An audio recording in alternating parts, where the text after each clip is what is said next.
घूमते हुए पहाड़ियों और सरगोशियों के जंगलों के दरमियान वाक़े एक छोटे से गांव में माया नामी एक नौजवान लड़की रहती थी। माया को दुनिया की किसी भी चीज से ज्यादा ड्राइंग और पेंट करना पसंद था। इसके खाकों ने हैरत अंगेज मखलूकात और दिलकश मनाजिर को जिंदा किया, इसके मामूली घर की दीवारों को रंग और हैरत से भर दिया। एक दिन जब माया बाजार में घूम रही थी तो वो एक पुरसुकून गोशे में एक पुरानी दुकान से टकरा गई। दरवाजे के ऊपर मौजूद निशान में लिखा है, मास्टर वो के तजस्सुस। हैरान होकर माया दुकान में दाखिल हुई ताकि दुनिया भर की अजीब और गरीब चीजों से लैस शेल्फ तलाश कर सके।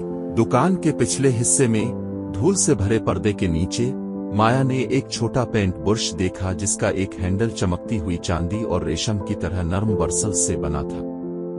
चमकती आंखों के साथ एक अक्लमंद बूढ़े मास्टर वो ने माया के तजस्सुस को देखा और उसके करीब पहुंचा।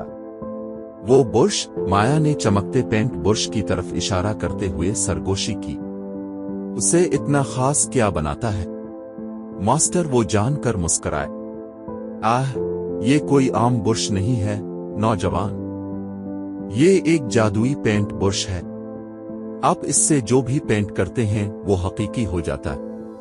माया के दिल की धड़कन रुक गई। क्या ऐसी बात सच हो सकती है? कांपते हाथों से इसने बुर्श और पेंट के चंद बर्तन लिए। मास्टर वो ने जानकर सर हिलाया और कहा, याद रखो माया, बड़ी ताकत के साथ बड़ी जिम्मेदारी आती है। पुरजोश और हैरत से भरा हुआ माया जल्दी से घर चली गई। उसने पेंट बुर्श के जादू को जांचने में कोई वक्त जाया नहीं किया। नीले रंग के झटके के साथ उसने एक बढ़ते हुए ड्रैगन को पेंट किया जो सफा से छलांग लगाकर अपने कमरे के अर्द गिर्द उड़ गया। सब्ज रंग के घूमने के साथ उसने बात करने वाले जानवरों से भरे जंगल को जादू कर दिया। हर स्ट्रोक ने जिंदगी में नई मुहिम जोई की। दिन हफ्तों में बदल गए और एक फनकार के तौर पर माया की शोहरत पूरे गांव में फैल गई। बच्चे उसकी दहलीज पर जमा होते, ये देखने के लिए बेताब होते कि वो कौन से नए अजायब पैदा करेगी। माया ने दरियाओं पर फैले हुए पिल्लों, बादलों को छूने वाले कले और हर मौसम में खुलते बागात को पेंट किया। लेकिन एक दिन माया ने कुछ परेशान कुन देखा। इसकी पेंटिंग्स गायब हो रही थीं। उसने जो ड्रैगन पेंट किया था वो खत्म हो रहा था और जंगल के जानवर खामोश हो रहे थे। बेचैन माया मशवरे के लिए मास्टर वो की दुकान पर वापस पहुंची। मास्टर वो ने माया की कहानी तहम्मुल से सुनी और आहिस्ता से मुस्कुराए। आह माया, बुर्श का जादू उसके उसूलों के बगैर नहीं है। तुमने देखा, जो चीजें तुम पेंट करते हो तब तक मौजूद रहती हैं जब तक कि तुम उन्हें अपने दिल में याद रखते हो। जब तुम भूल जाते हो तो वो मिट जाती है। माया को उदासी का एहसास हुआ, लेकिन मैं उन्हें भूलना नहीं चाहता।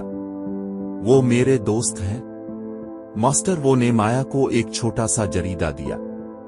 अपनी मुहिम जोई लिखो माया, यादों को अपने अल्फाज में जिंदा रखो और तुम्हारी पेंटिंग्स बरकरार रहेंगी।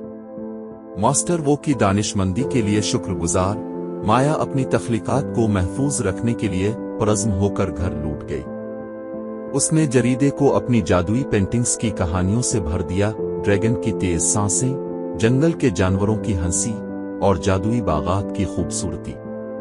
साल गुजरते गए और माया बड़ी होती गई। इसकी पेंटिंग्स ने दुनिया भर के अजायब घरों और गैलरियों की दीवारों को सजाया। उनकी खूबसूरती और जादू से लातादाद नस्लों को मुतासिर किया।